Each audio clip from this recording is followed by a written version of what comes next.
I'm a potato. Hello, ladies and gentlemen. Welcome back to Mr. Ian Teaches English for another episode of Conversations with Mr. Ian Teaches English. And his wife. Oh, hello. So we're having four questions today, or we have four questions today that we're going to talk about, and I hope that you can use this time just to relax, enjoy the conversation, and hopefully you can learn from it. Should we go ahead and begin? Yes. Don't forget to put your answers in the comments because we would love to hear your answers to these questions, especially the last one. Yes. Yeah, that's very tease. important. Yes. All right, so go ahead. Okay, what's the most beautiful place you've ever seen? The most beautiful place I've ever seen. I guess that probably means visit too, right? Because you see a lot of pretty pictures on the internet. No, you have to have been there. Okay. The most beautiful place I've ever... That's tough because you kind of have two different types of places, I feel. Because we used to live in Indonesia, lots of islands and waterfalls and beautiful beaches. So we've seen that. But then Scotland has the rugged mountains. But probably the most beautiful place I've seen was in California, where my buddy lives. A place called Monterey. And it was absolutely beautiful. I remember talking to him. I can't imagine you live here. You see this beautiful stuff every day compared to where we live, where it's okay. There's lots of trees, but Trees are good. The mountains went right into the ocean. And if you have a chance to visit, I would strongly recommend visiting Monterey, California, around that area. Monterey? Yeah, Monterey. Sorry. Monterey. Monterey. I think in saying that about your friend with California, having grown up in a very beautiful city, it just becomes whatever to you. It's just part of the background. It's not impressive anymore. And I don't think it becomes impressive until you leave and then come back. I think my favorite place, not my favorite place, the most beautiful place I've ever seen was Ubud in Bali. It's this beautiful little village in the mountains, but still close to the beach. Just beautiful scenery, beautiful people, beautiful hospitality, and I would love to go there. We always said that we would retire there when the day comes. Yeah. So that's the most beautiful place I've ever seen. And don't forget those beautiful monkeys that stole your stuff. Oh no, hard pass on the monkeys.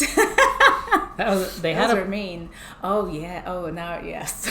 Sorry. They had a place called Monkey Temple, Monkey Village, Monkey Park or something. Remember, right. It was a park that had statues and temples in it. But those monkeys were fierce, man. They would steal your stuff, and then they wouldn't give it back unless you gave them food. I think they were probably trained by some unsavory people.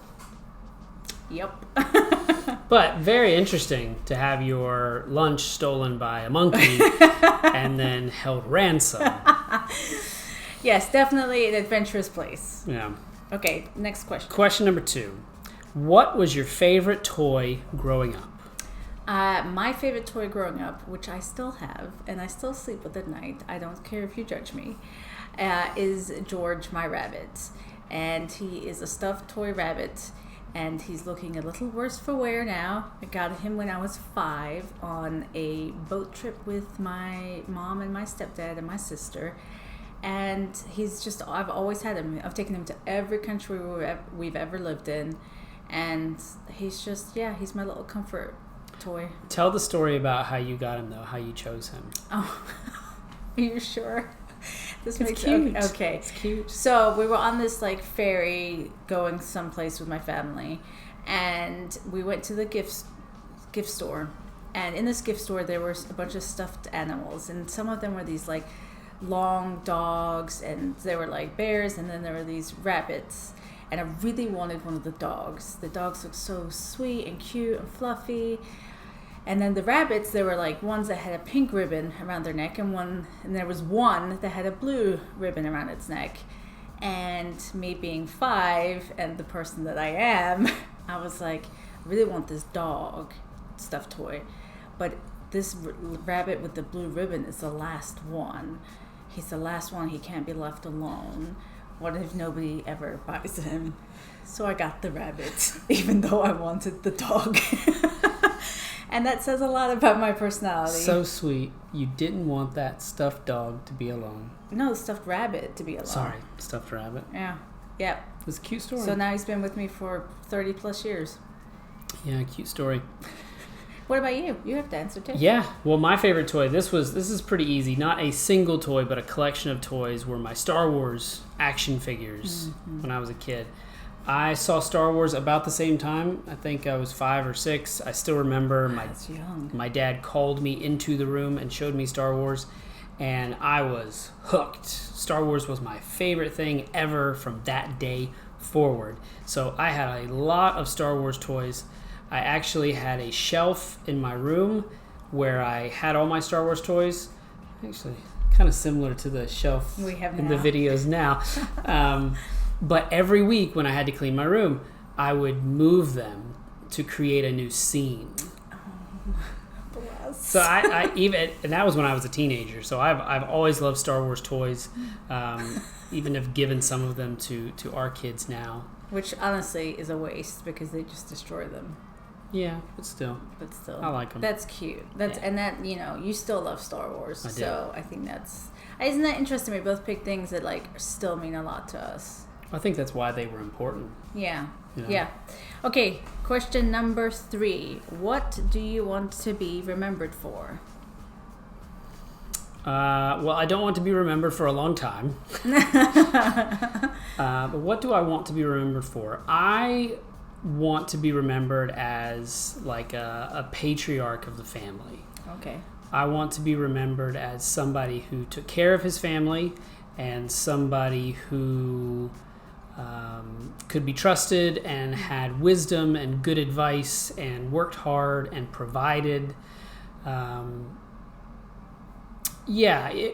of if you look in the old stories, the more traditional stories, and there was always the kind of the old man who took care of everything, and he was very smart, and people trusted him and could go to him and talk to him about stuff. That's what I want to be, and I hope to have a giant family one day with grandkids and great grandkids. Okay, good, because I was like, we have a giant family. No, but like when extended. When they have kids. Yes. And I want them to always be present there in that, and I always want them to be able to trust me and count on me for whatever they need.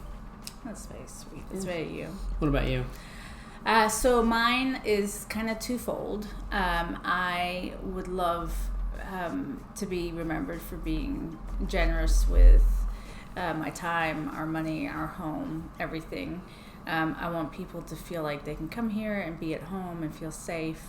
And the other thing that's really important to me is that, obviously our children will leave home one day, but I really would love for them to always want to come home. So I always want to be a safe place for people, for our children, for their kids, for strangers, for our friends.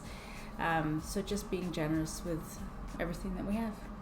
That's what I would like to be remembered for. Yeah, and that actually, we had a friend recently who came to visit the house, and he later shared with me that he felt that way.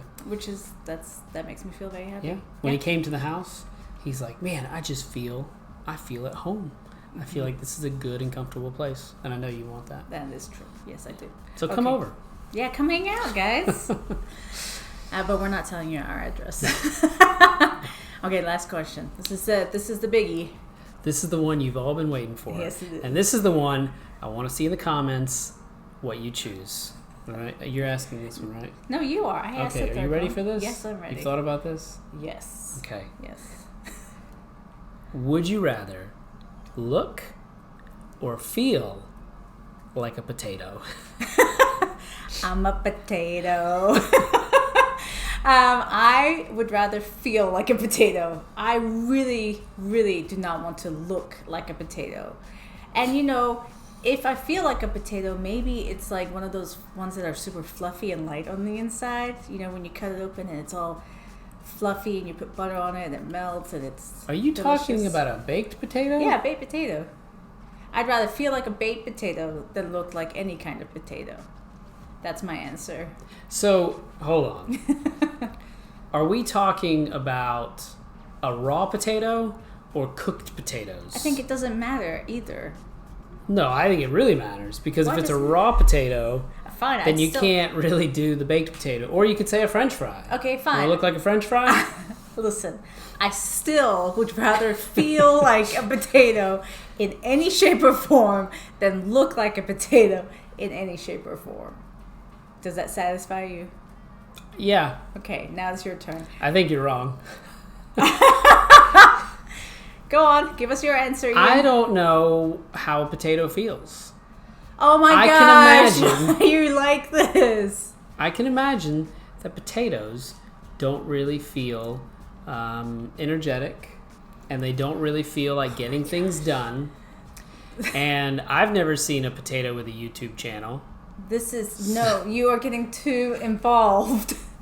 So What would you physically feel like as a potato? Would you rather physically feel like a potato? like or- to the touch, like when you touched me, I Oh felt my like a gosh, potato. why is this so complex? This is an easy question. Well, I'm asking because I took feel as in like my emotions. No. And what is it for you?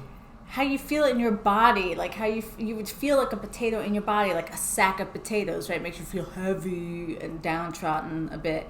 Or looking like a potato, you literally would look like a potato with arms and legs and a face. Okay. Okay, so I took this as We're obviously very different. yes. I took this as would you rather have a human body, totally human, flesh and bone, in the shape of a potato?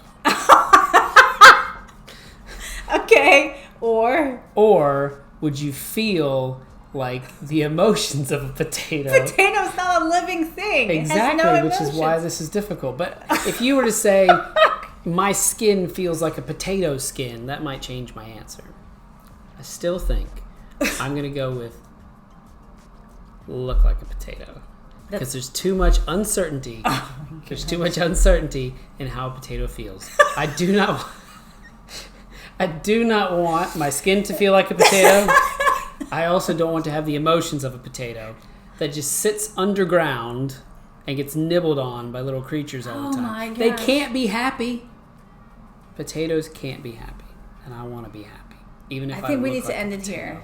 Okay, like and subscribe. Tell us what you think, and tell us how you think the question is supposed to be answered. Yes, I'm correct. Because I'd love to hear your opinion on this. All right, everybody. Thanks so much. Don't forget, this Sunday night is my first live stream on a Sunday. So 8 p.m., you can log on and ask me any questions that you have about English.